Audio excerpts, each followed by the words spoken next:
Hello, grade 8 learners. I'm Ma'am Franz, your mathematics learning facilitator.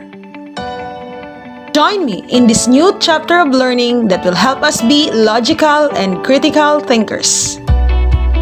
Make sure that you have your self-learning modules or learning activity sheets, a paper, and a pen with you. And let's get started.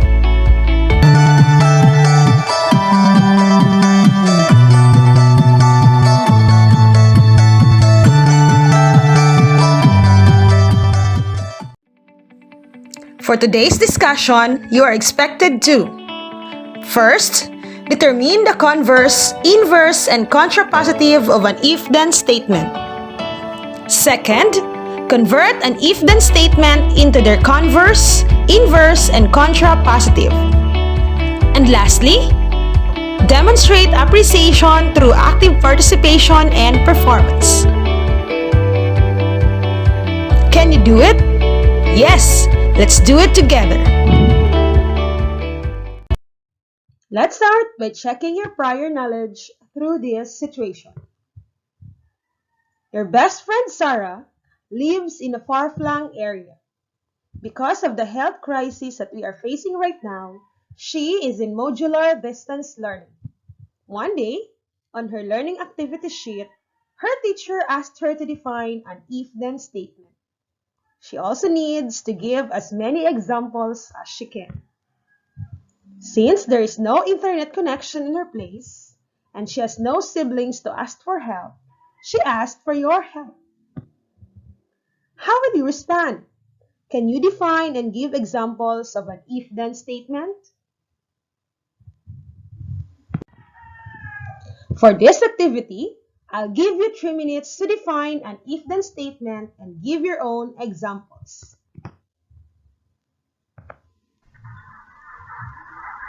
Your 3 minutes starts now.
Alright, time's up. Let's check if you learned something from your previous lessons. Let's have this example.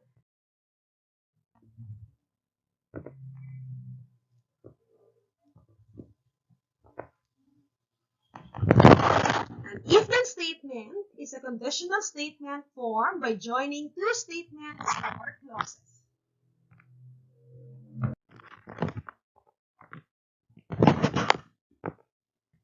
We have the if clause, starts with the word if and is denoted by small letter p. We have also the then clause, which usually starts with the word then and is denoted by small letter q. Let's have this example. If you are in love, then you are inspired. Let's identify the if clause and then the then clause.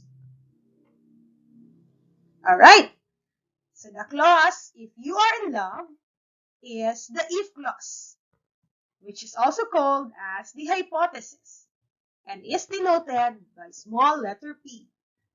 The remaining clause is what we call the then clause and is also known as the conclusion and denoted by small letter q. Are your answers similar?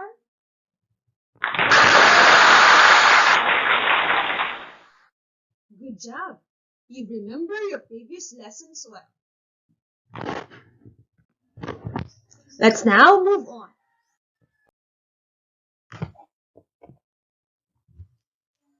Every conditional or if-then statement has three related statements, and these are: first, the converse; second, the inverse; and lastly, the contrapositive. How are you going to convert an if-then statement? Converse, inverse, and contrapositive. Let's examine the following table.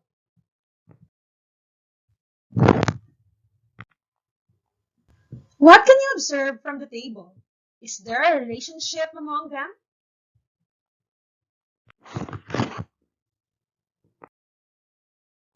As we can remember, a conditional statement has a hypothesis denoted by P and a conclusion denoted by Q.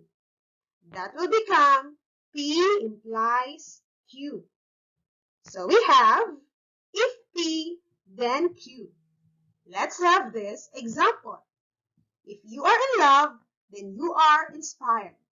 So we have our P, if you are in love, then we have our Q, then you are inspired. If we're going to convert this into its converse, we will just interchange P and Q. This will become Q implies P. So we have now if Q, then P. Our conclusion becomes the hypothesis, and the hypothesis becomes the conclusion. Let's have this example. As you can observe, we just interchange the if clause and the then clause. So our conditional statement will become, if you are inspired, then you are in love. Next is the inverse. What did you observe? That's right. We just negate the given conditional statement by adding the word not. In symbol, we have the negated P implies the negated Q. So that will now become, if not P, then not Q. Take a look on our example. From the conditional statement, if you are in love, then you are inspired, we just add the word not. That will now become, if you are not in love, then you are not inspired. Lastly, we have the contrapositive. This is just negating the converse. In inverse, we negate the conditional statement. For the contrapositive, we will negate the converse. it will now become the negated Q implies the negated P. So we have, if not Q, then not P. For our example, from the converse, if you are inspired and you are in love, we just negate it by adding the word not. The contrapositive statement will be, if you are not inspired, then you are not in love. Again, our converse is formed by interchanging the hypothesis and the conclusion. The statements may be true or false. Let's examine this given conditional statement. If you live in Albay, then you live in Luzon. Let's identify first our hypothesis or P and our conclusion Q.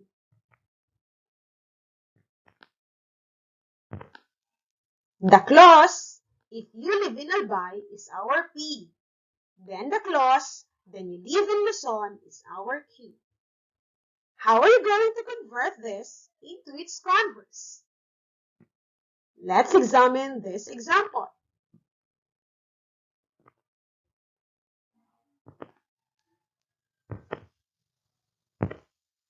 What did you observe?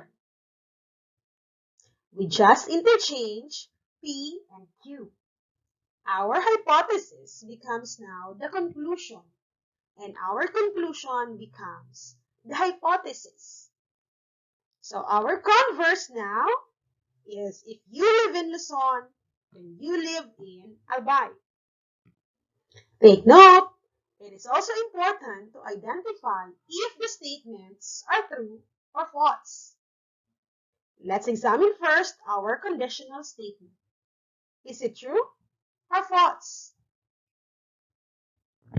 Yes, it's true.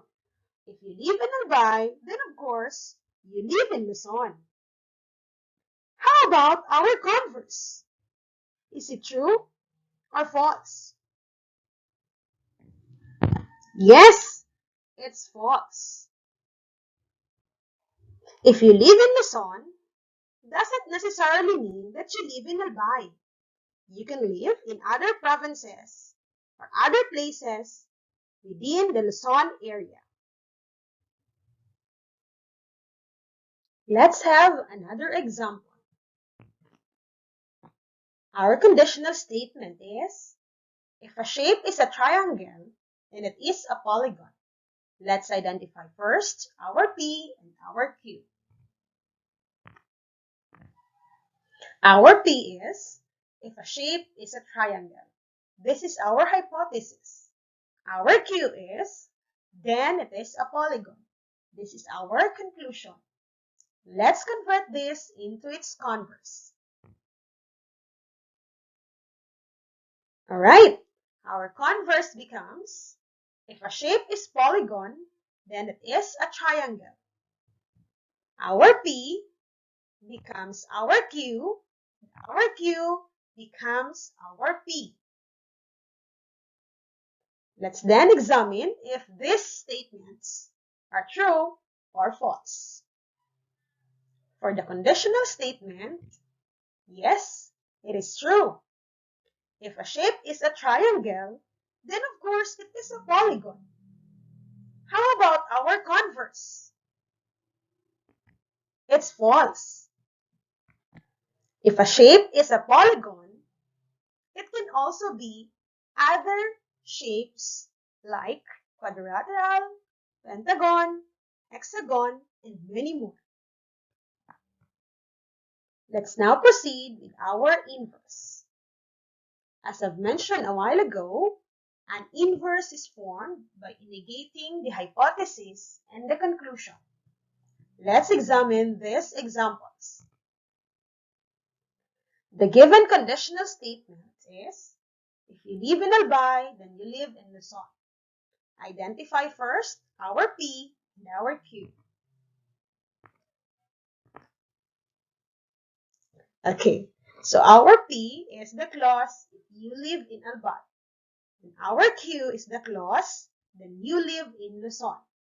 Let's convert this into its inverse. See, we just negate our hypothesis and conclusion by adding the word not. So our inverse becomes, if you do not live in Albay, then you do not live in Luzon.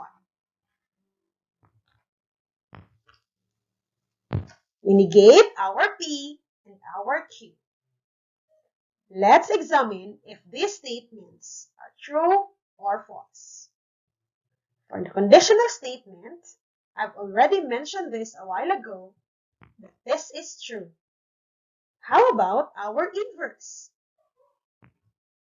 Yes, it is false. Our inverse states that if you do not live in Albay, then you do not live in Luzon. For example, if I live in Masbate, is it still Luzon? Yes. So meaning our inverse is false. Let's have another example for inverse. The given conditional statement is, if a shape is a triangle, then it is a polygon.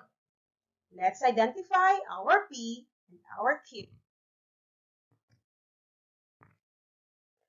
There you have it. Our P is, if a shape is a triangle. Then our Q is, then it is a polygon. Let's convert this into its inverse. We just add the word not in the hypothesis and conclusion.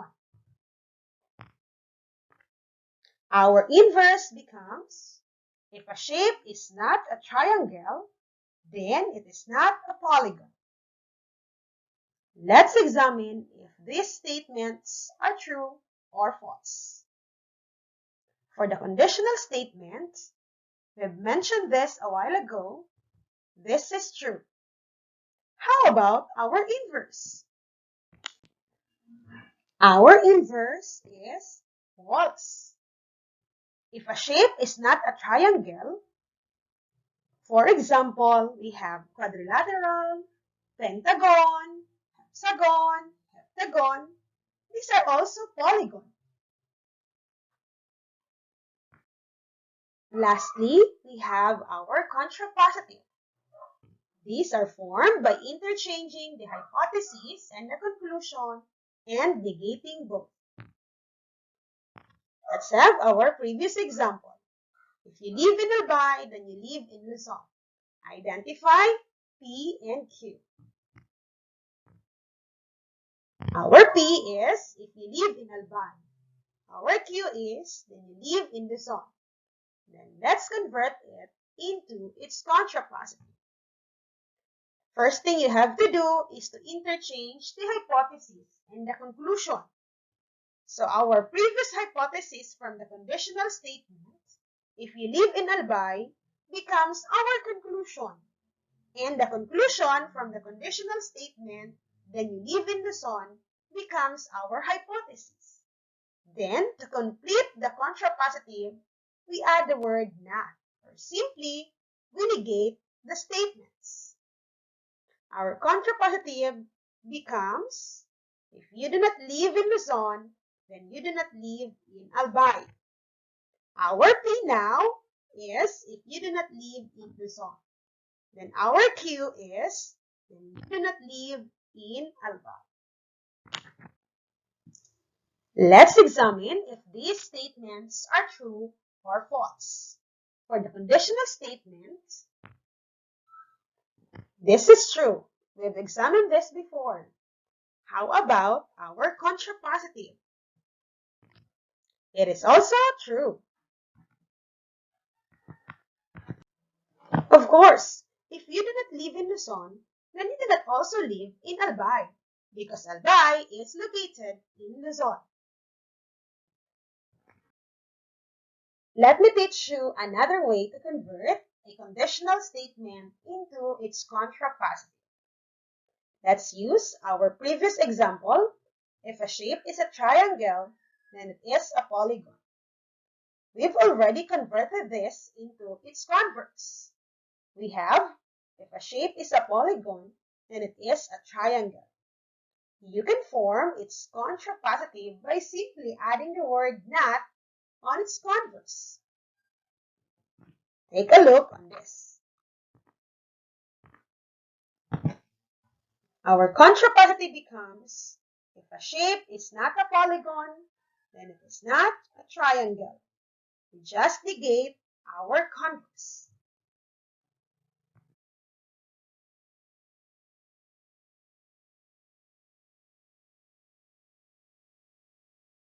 You want more? Let's have more examples. Determine the converse, inverse, and contrapositive of the following conditional statements. Let's have the first one. The conditional statement is, if a polygon is a square, then it is a quadrilateral. This is true. Of course, a square is a quadrilateral. Let's determine its converse. So from the conditional statement, we just interchange the hypothesis and the conclusion. The statement now becomes, if a polygon is a quadrilateral, then it is a square. The statement is false. Why? Not all quadrilaterals are square. For example, we have our rectangle. A rectangle is not a square. Let's proceed.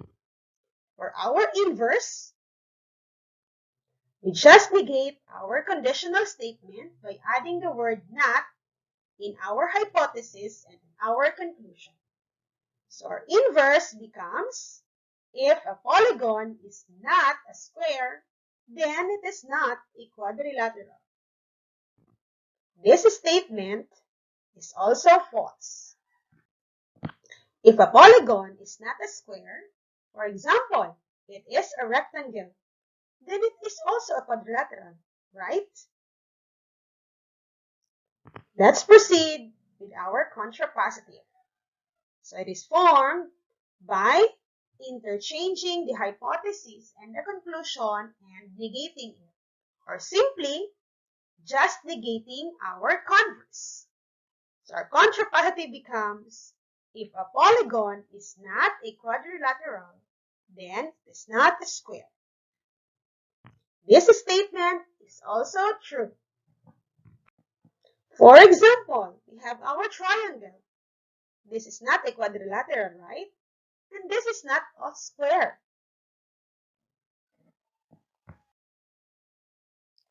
Another example. Our conditional statement is, if a number is even, then it is divisible by 2. Do you agree? Yes. If a number is even, example, 2, 4, 6, 8, and 10. These are divisible by 2, right? So the statement is true. Let's convert this into its converse. So we interchange the hypothesis and the conclusion. The statement becomes, if a number is divisible by 2, then it is even. Do you agree? Yes, the statement is also true. If a number is divisible by 2, examples, 10, 12, 20, 30, these are divisible by 2. And these are also even numbers. Let's proceed to its inverse. We simply negate our conditional statement by adding the word not. So this will become, if a number is not even, then it is not divisible by 2. Is it true or false? Yes, it is also true. If a number is not even, example, we have 3, 5, 7, and so on. These numbers are not divisible by 2. So the statement is true. Lastly, we have the contrapositive. So we just negate our converse or interchange the hypothesis and the conclusion of the conditional statement and then negate it. So our contrapositive becomes, if a number is not divisible by 2, then it is not even. Let's examine. Is it true or false? Is it true? Of course. If a number is not divisible by 2, then it is not even. For our last example, let's have this conditional statement. If you are a guitar player, then you are a musician. Is it true or false? Of course, it's true. If you are a guitar player, then of course you can be called a musician.